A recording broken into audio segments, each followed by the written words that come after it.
Boa noite, Sala Chico Xavier. Nesta quarta-feira, daremos continuidade ao estudo da obra O que é o Espiritismo, de Allan Kardec. Nosso estudo doutrinário acontece virtualmente em função da pandemia do coronavírus. Nós estamos mantendo todas as nossas atividades aqui da Sala Chico de forma virtual para mantermos os protocolos de distanciamento necessários para combatermos essa pandemia, né, que gravemente ainda nos assola. A gente aproveita o alerta para chamar a atenção da importância da manutenção de todos esses cuidados de segurança, o uso da máscara muito bem vedada, é importante que ela cubra o máximo possível do rosto, lavar bem as mãos, o uso do álcool quando for impossível, lavar as mãos com água e sabão, manter a distância, pelo menos 2 metros entre as pessoas. Então, buscarmos sempre alternativas para cuidarmos uns dos outros nesse período em que essas manifestações de amor são tão necessárias para que nós possamos preservar vidas. Vamos começar a nossa noite com a nossa prece.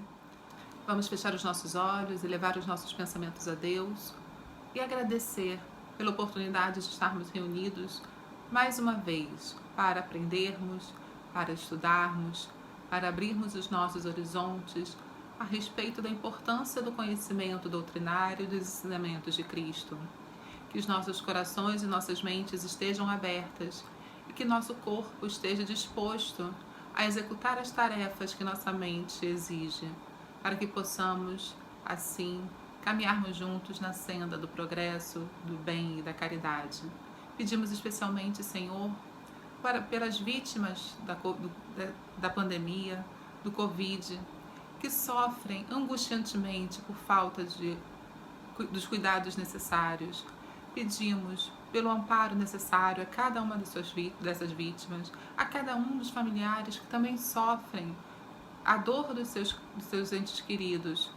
Pedimos para guardar, proteger e dar ainda mais força para todos os membros das equipes de saúde que com tanta dedicação atende a cada uma dessas pessoas o máximo de esforço necessário. Que cada cidadão, cada ser humano se conscientize do poder que tem para auxiliar no combate desta doença. Que cada um faça a sua parte, Senhor, ilumine a cabeça dos nossos governantes, suas mentes e suas ações, para que eles consigam produzir as ações necessárias para que possamos vencer esta jornada tão difícil. Ilumina seus corações, suas mentes, de cada um, em todas as instâncias, daquelas pessoas que transitam na rua, aquelas pessoas que ocupam cargos, que têm o poder para auxiliar de forma incomensurável.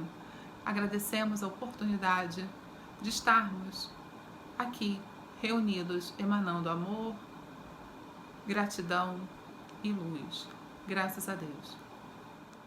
Então, vamos dar prosseguimento ao estudo da obra O que é Espiritismo. Essa obra que faz parte, né, das obras básicas, não faz parte do Pentateuco espírita, no entanto, faz parte das obras básicas do Espiritismo.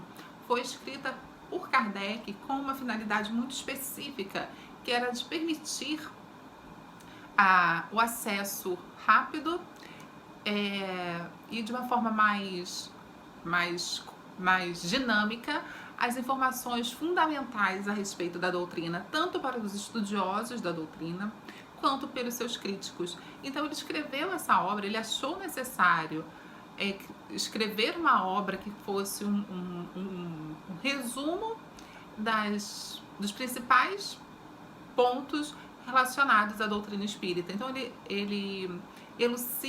Kardec elucida diversas questões que fundamentam a doutrina dos espíritos, nos auxiliando, inclusive, a argumentar com os detratores, com as pessoas que fazem críticas ao espiritismo. E nessa primeira parte da obra, ele faz isso através de diálogos. O primeiro diálogo foi com o crítico, que nós já estudamos, O segundo diálogo é esse que nós estamos, nesse momento, trabalhando, que é o diálogo com o cético. E o último diálogo desse primeiro capítulo será o diálogo com o padre. Então, ele divide, né, essas questões de acordo com o conteúdo que ele quer apresentar. Então, nesse diálogo com o cético, ele está apresentando argumentos contra as pessoas que fazem críticas. O que ele considera importante e quais os pontos que os críticos mais se detêm para tecer as suas análises, as suas conjecturas a respeito da doutrina espírita. E Kardec sempre nos ensina com muita clareza, com muita dedicação, com muita eloquência, mas sempre com caridade. A gente percebe no decorrer da sua obra em que ele está sempre disposto a orientar, a ajudar aqueles que buscam orientação, mas também ele ele reconhece não ter a capacidade de mudar aqueles que não querem mudança. E isso é um ponto fundamental para a gente ter sempre em mente quando a gente está estudando não só a doutrina, mas no nosso dia a dia. E o que nós vamos falar exatamente nessa noite? Essa noite nós vamos conversar sobre um ponto que Kardec destacou, criando um tópico chamado a impotência dos detratores. Como de praxe, né, a gente costuma fazer nos nossos estudos, o significado dessas palavras, a impotência dos detratores, já representa muito do que Kardec quer nos colocar nesse trecho. Impotência vem da falta de poder, né, da falta de possibilidade. E detratores são aquelas pessoas, são críticos, são pessoas que fazem críticas, são pessoas que fazem injúrias a respeito de determinado assunto, de determinada pessoa. E no caso aqui é a impotência de detratores do espiritismo. O quanto que as pessoas criticam o espiritismo são impotentes, não conseguem atingir seus objetivos, elas não têm poder. E ele vai apresentar dois grandes argumentos para esta impotência. Por que eles são impotentes? Por que os detratores não detêm sucesso em relação às críticas tecidas sobre o espiritismo? Então ele já diz assim, olha, os detratores não têm sucesso em relação ao espiritismo por causa disso e disso. E é isso que nós veremos nesta noite. E vamos começar mais uma vez com o trecho inicial do diálogo entre o cético e Kardec, em que o cético pergunta: convenho que entre os detratores do espiritismo há muita gente inconsciente, como esses que acabas de citar, mas ao lado deles não se encontrarão também homens de real valor cujas opiniões têm certo peso? O que ele está perguntando?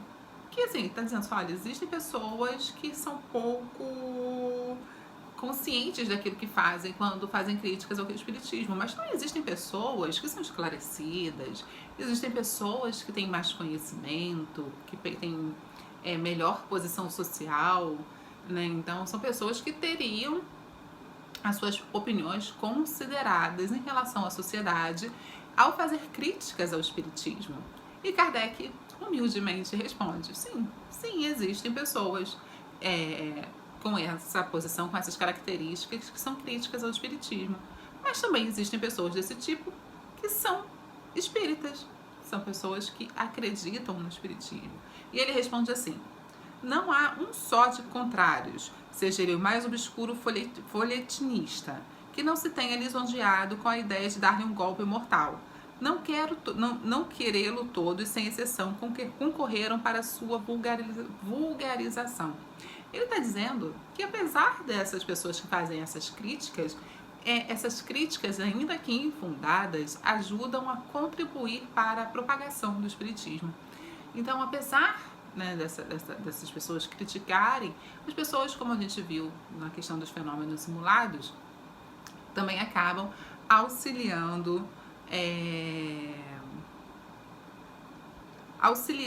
a doutrina espírita. Nesse sentido, a gente percebe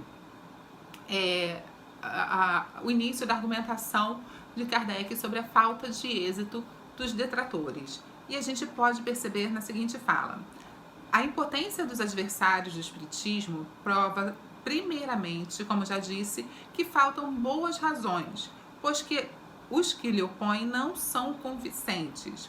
Eles buscam explicações inadequadas sobre os fenômenos. As pessoas, quando querem fazer críticas à doutrina espírita, geralmente fazem sem conhecimento de causa. Todas as inovações, todas as ideias novas, principalmente, elas são passíveis de crítica.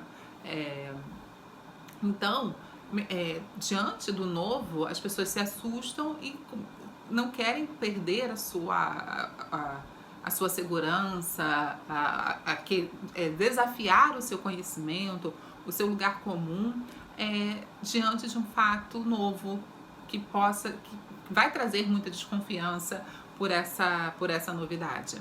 Então, o espiritismo, desafiando grandes conceitos já históricos e consolidados dentro de dogmas religiosos, o espiritismo traz novas concepções, como a doutrina das vidas sucessivas, a comunicabilidade dos espíritos. Então, essa nova percepção de continuidade da vida, né, e das vidas sucessivas, porque os cristãos acreditam na imortalidade da alma, acreditam no sofrimento eterno, acreditam nos benefícios eternos, o que é diferente da concepção espírita, por exemplo. Para o espírita, para a doutrina espírita, há a compreensão clara das vidas sucessivas, em que cada existência é uma oportunidade para nós nos regenerarmos, para nós melhorarmos, para nós aprimorarmos, para nós quitarmos os nossos débitos contraídos nas vidas anteriores e na nossa vida atual. E essa concepção de responsabilidade através de cada existência é uma diferença muito grande para as doutrinas que consideram que você só tem uma existência e a partir dessa existência, das ações que você teve nessa existência, você terá o seu juízo final, né? Nele você irá para o céu, para o inferno ou para o purgatório, de acordo com a concepção religiosa. Então, a gente percebe que essas ideias diferentes daquelas que eram dogmas religiosos, elas causam alguns espantos. E a própria questão dos fenômenos mediúnicos, os fenômenos das mesas girantes, por exemplo, que foi muito importante para o início da codificação, elas trazem certo descrédito por parte de algumas pessoas.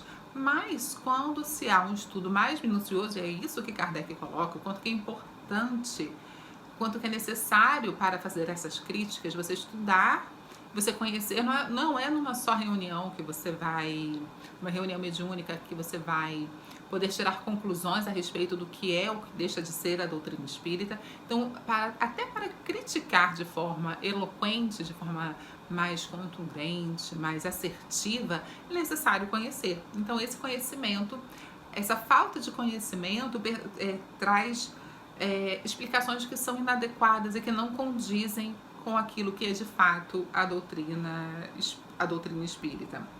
O segundo erro, muito comum, é o erro relacionado ao que se baseia a doutrina espírita. No que se baseia a doutrina espírita? Para alguns críticos, de acordo com Kardec, a doutrina espírita ela se baseia apenas em um espírito, na comunicação de um espírito. E uma coisa interessante que Kardec, como um grande cientista do seu tempo, fazia,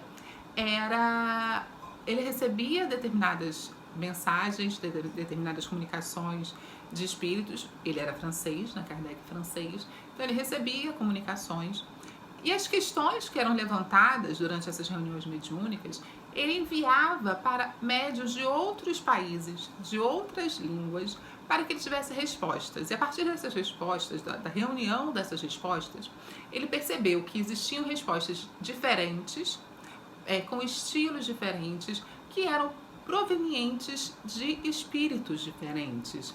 Então, a existência dessa pluralidade de espíritos é um fator que contradiz aqueles que imaginam que existe uma única contribuição, um único espírito que contribuiu para a codificação da doutrina. E quando a gente vê, por exemplo, o Evangelho segundo o Espiritismo, as mensagens contidas no Livro dos Espíritos, isso eu estou falando só das obras básicas, da enormidade de espíritos que assessoraram Kardec durante a codificação. E a gente vendo as revistas espíritas, as atas das reuniões mediúnicas, o quanto que eram dinâmicos e versáteis, existindo uma gama de variedade de espíritos de acordo com a sua categoria, inclusive.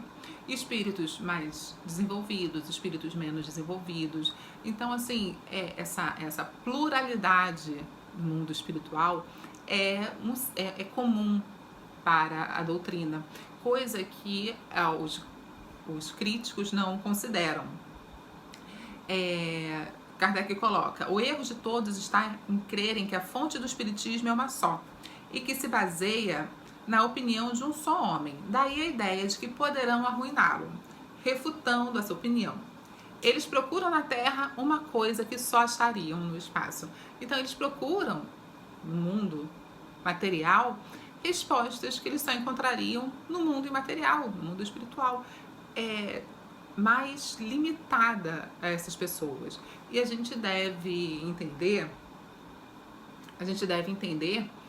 que você ultrapassar certos dogmas é difícil para nós mesmos, né? Eu brinco que a gente via, né, as nossas avós, por exemplo, escrevendo farmácia com PH.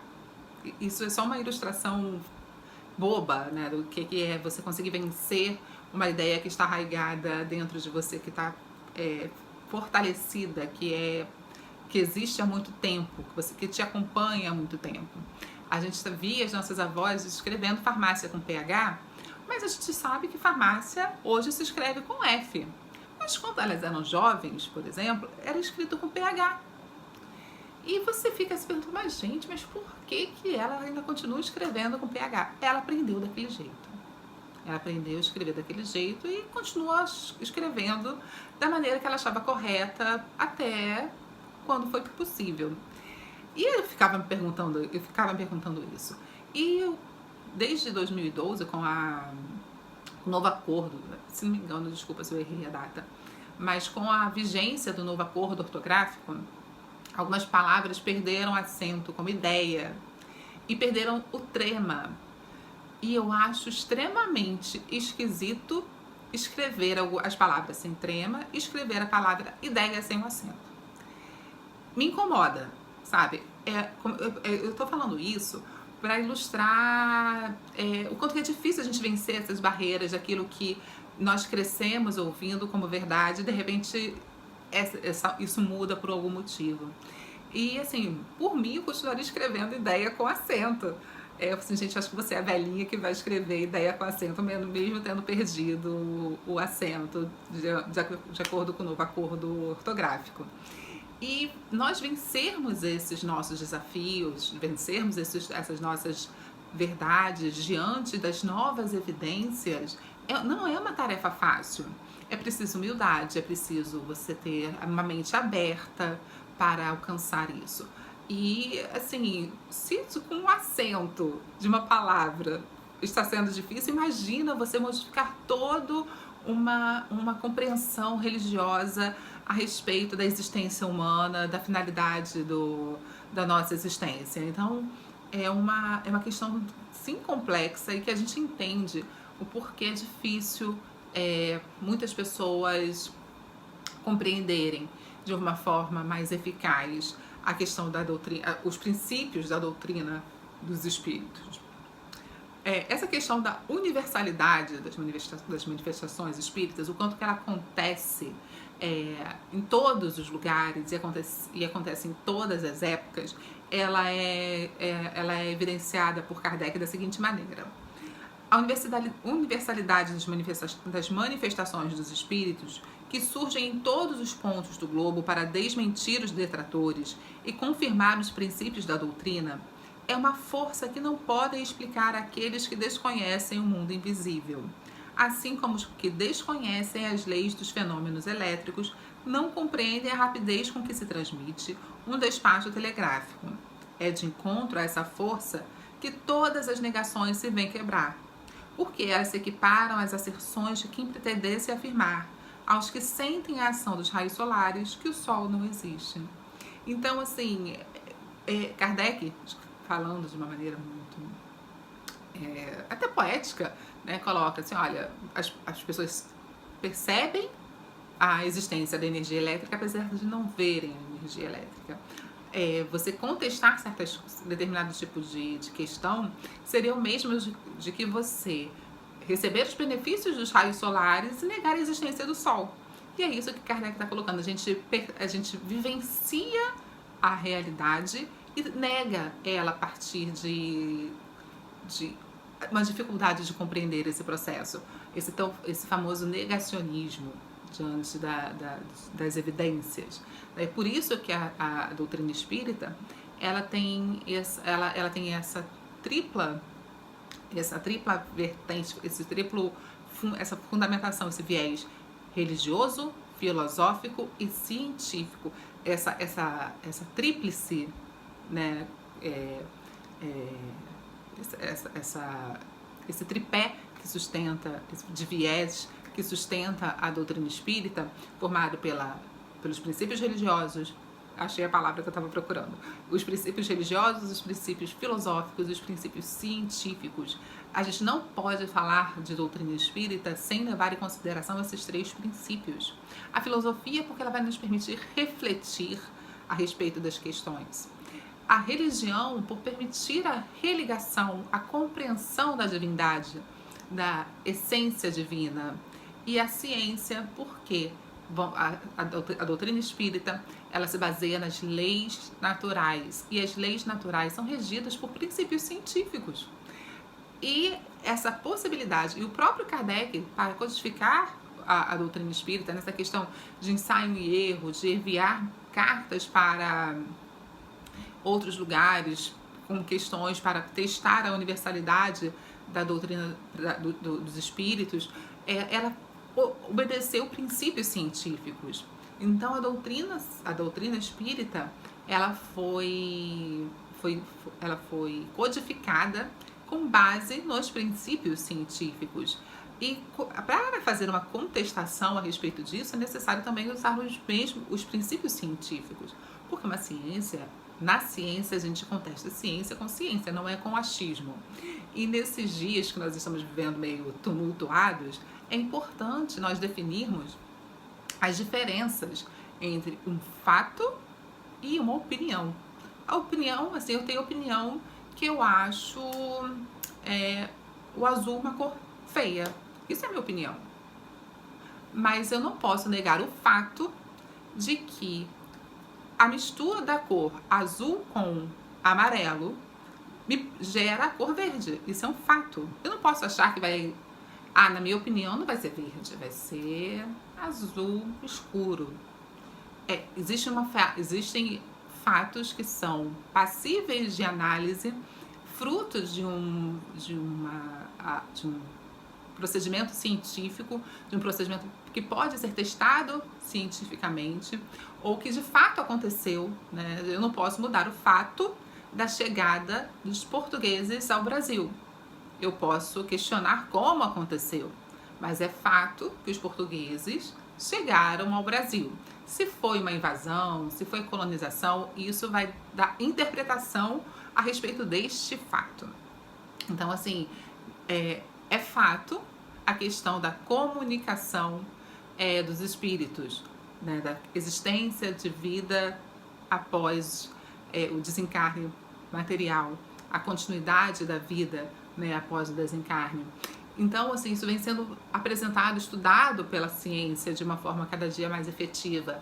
Então, contestar esse tipo de coisa vai se transformar numa questão de opinião, que não é fundamentada, do que numa questão de discussão de fatos, né? Então, como a doutrina espírita ela se baseia justamente nessas leis naturais, isso é muito, muito claro no Livro dos Espíritos, isso é muito claro na Gênese, que a doutrina dos Espíritos, ela tem esse viés, né, de cientificidade, de análise e o próprio Kardec deixa isso claro, o quanto que é importante nós confiarmos na ciência.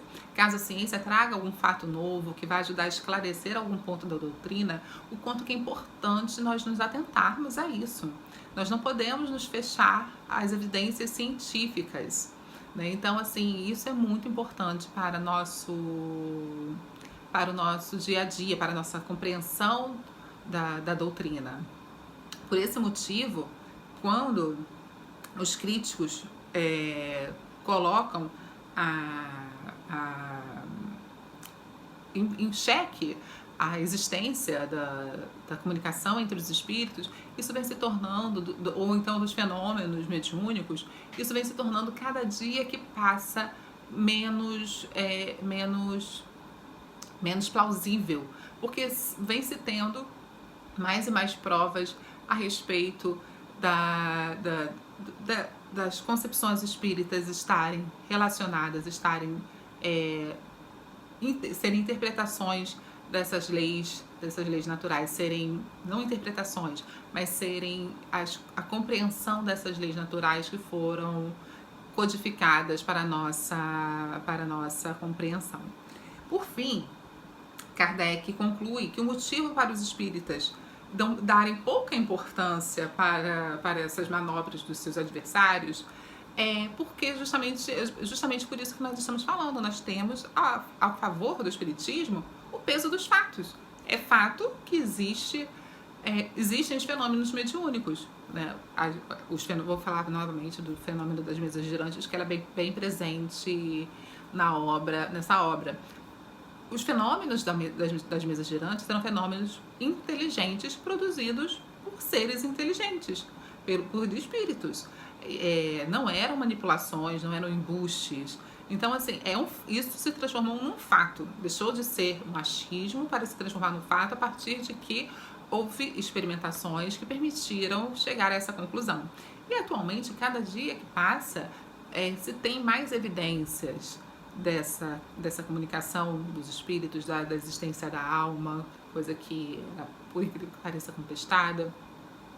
Então, a própria ciência vem se permitindo revelar alguns desses princípios, né? Existem estudos científicos a respeito da reencarnação, porque se chama a atenção a possibilidade de crianças falarem diversas línguas, terem memórias de coisas que aconteceram em períodos pretéritos sem que elas nem nunca tenham tido qualquer tipo de contato com histórias desse período, que elas têm essas lembranças.